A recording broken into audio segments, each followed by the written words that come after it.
Hi, my name is Akul Gupta. Through this podcast series, I'd like to learn more about careers and academic choices and relationship between the two. To do this, I'll be interviewing leaders around the world who have excelled in their chosen field. At the moment, I am interested in learning more about finance and business.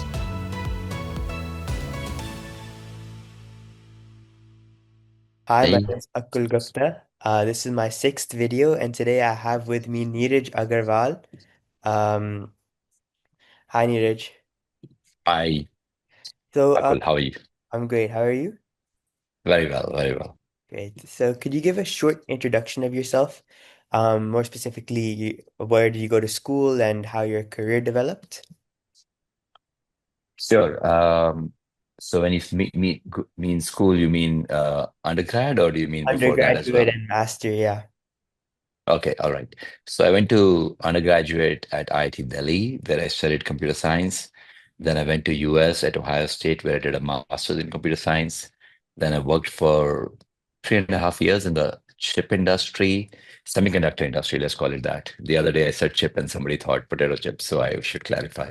At Cadence Design Systems, where those days the Pentium chip was probably this is early 90s.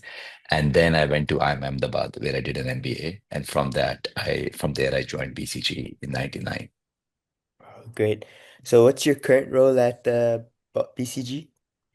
So I've just finished a role of being the head of Asia, which I was since 2018. So for the last 7 years, I was BCG head for Asia. Prior to that, I used to lead BCG in India.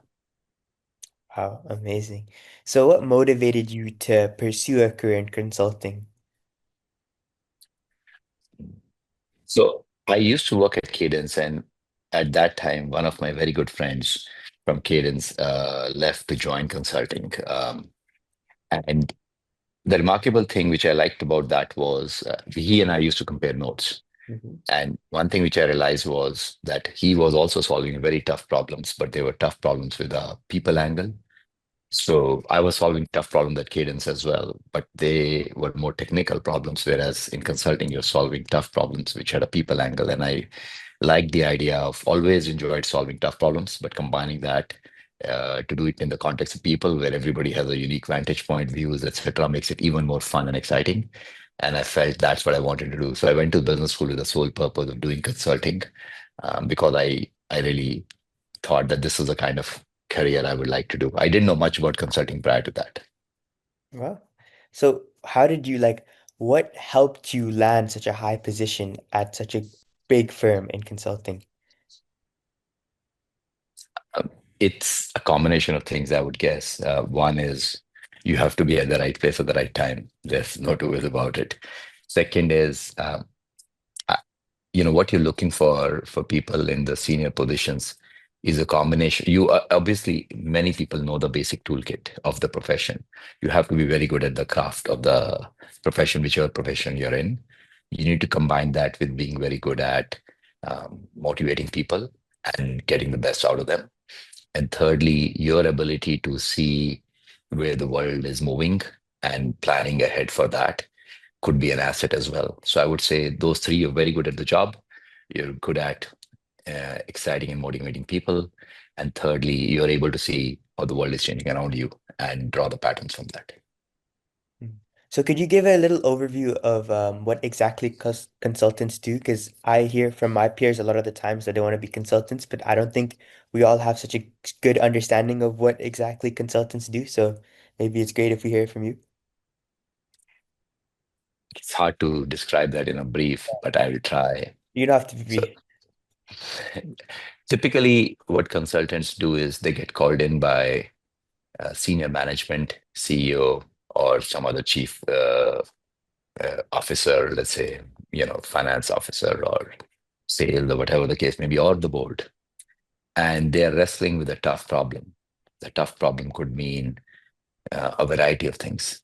It could, sometimes it's about, I want to grow faster than anybody in the market.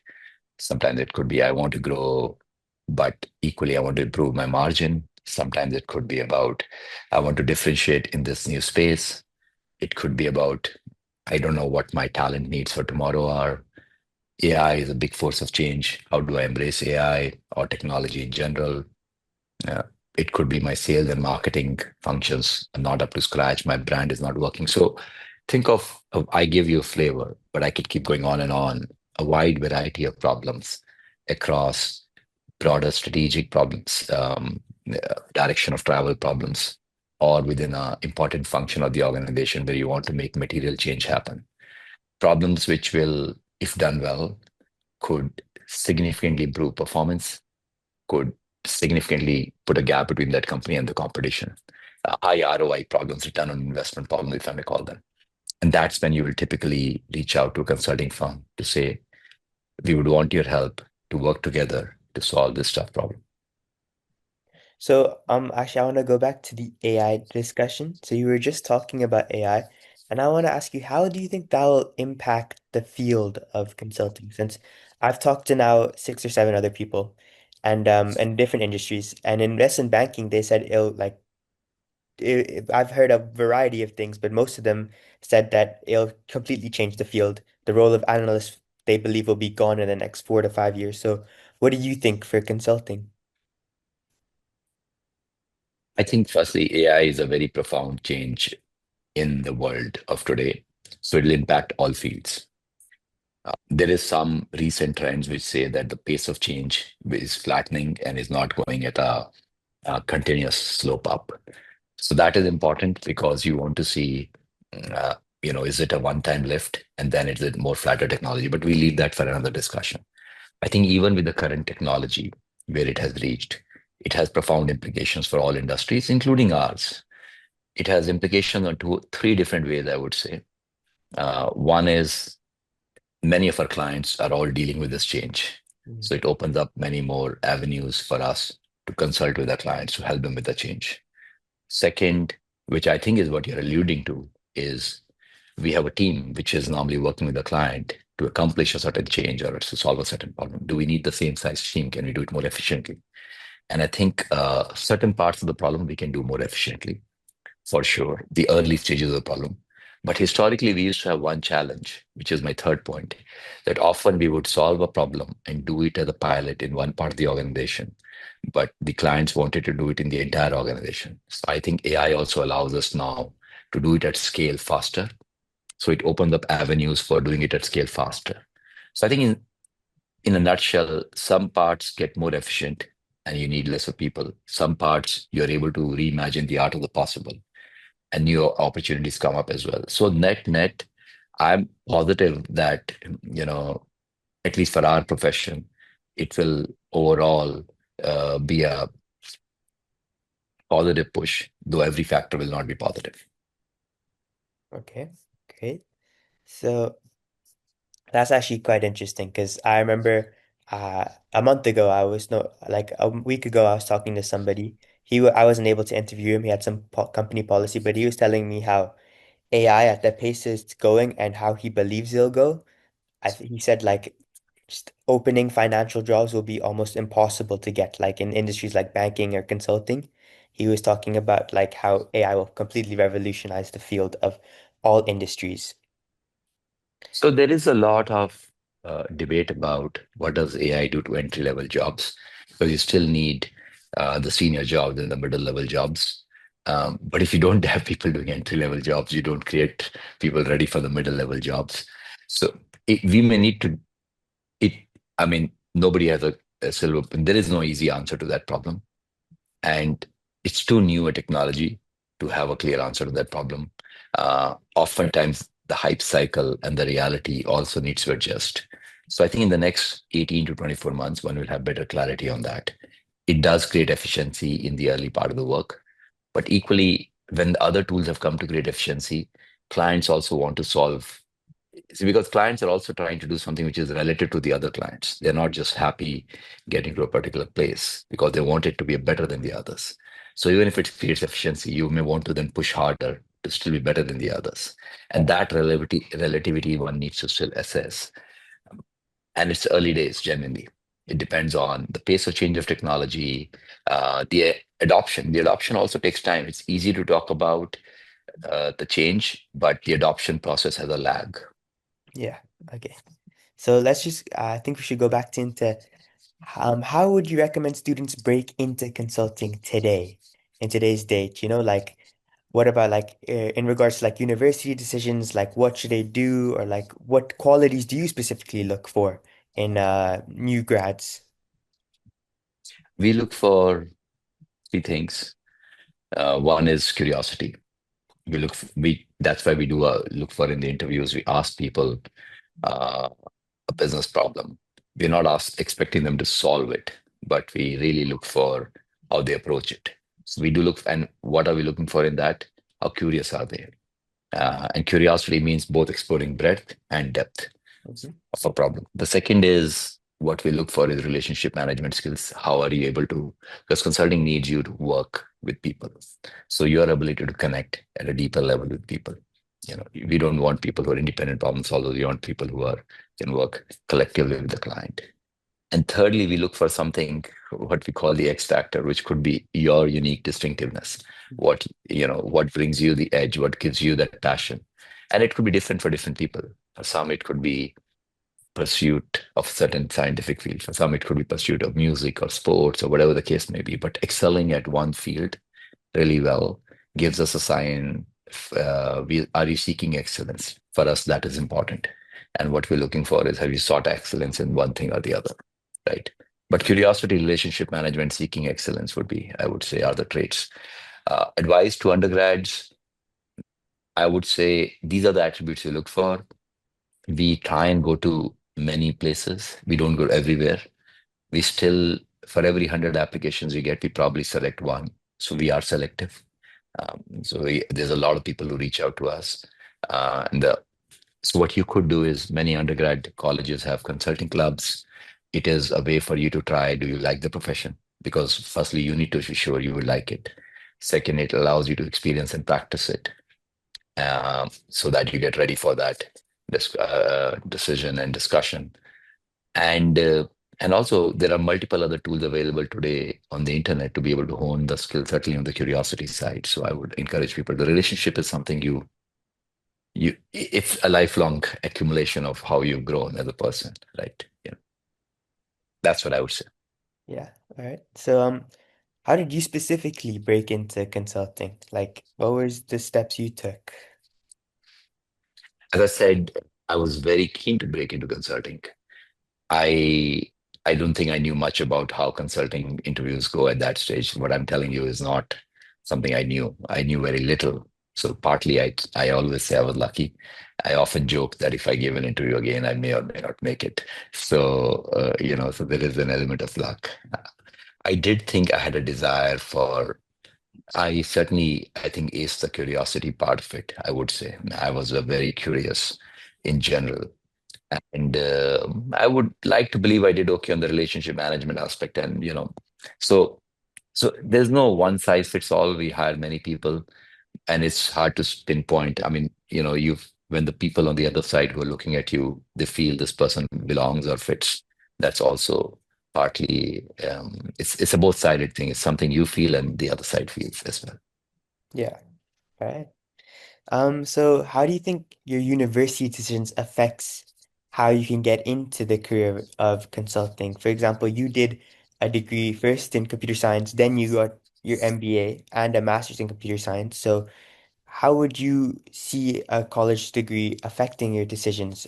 And do you actually recommend to do first a specialized degree in engineering or science and then doing an MBA? Actually, you can follow any path. We are not wedded to one degree or the other. Absolutely not. We like people with a variety of experiences who come to the table.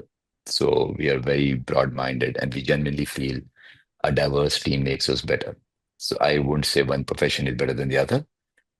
There are, given we have a lot of applications, we segment colleges into two kinds. Some where we directly go to the campus and some where we are not able to go, but encourage people to apply otherwise. We've been trying to expand the number of colleges we go to, and we have expanded over the years. But that still means we still can't go everywhere. We would like to go to a top percentage of schools. And so if you're interested in consulting, you should ideally be in one of those schools. Or if you're not and you're beyond that, it is possible. Then in that case, look for other ways. We have a written test. which an AI tool conducts, or not a written test, or whatever. There's a problem-solving test, let's call it that. And so there is a slightly narrower funnel if you're not in those schools. But equally, we are keen to look at people beyond that as well. Okay. And what advice would you have for students interested in consulting?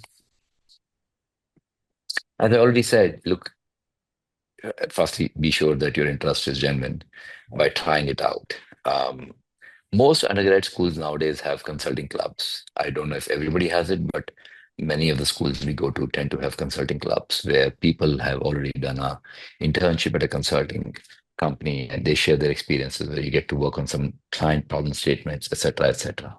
I think they give you a somewhat of a simulated environment to assess whether it is for you or not.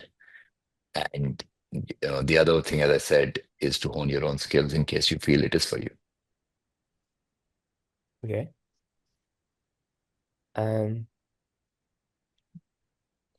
Actually, I think those were all my questions, really. I just wanted to understand more about the field of consulting and how you would um how would you think a student would could break into it and maybe some more caveats you have about the consulting field, if you have any other. I think we covered a lot of ground. So the only other thing I would say is, like many other professions, consulting comes with some, I mean, you have to understand what you're signing up for. You sign up for solving some very exciting problems at the client front. But you also sign up for travel. You sign up for some long hours. So the fun of being in the middle of those challenging problems, of being at the cutting edge of fast learning, has to outweigh the perceived drag of the other things. So you have to be clear in your mind, this is for you. And if not, I mean, oftentimes some people join us and they leave at the 2 year mark, and that's fine. And some who feel it is built for them carry on. Yeah. So there's normally a moment of truth around that time because both sides kind of recalibrate.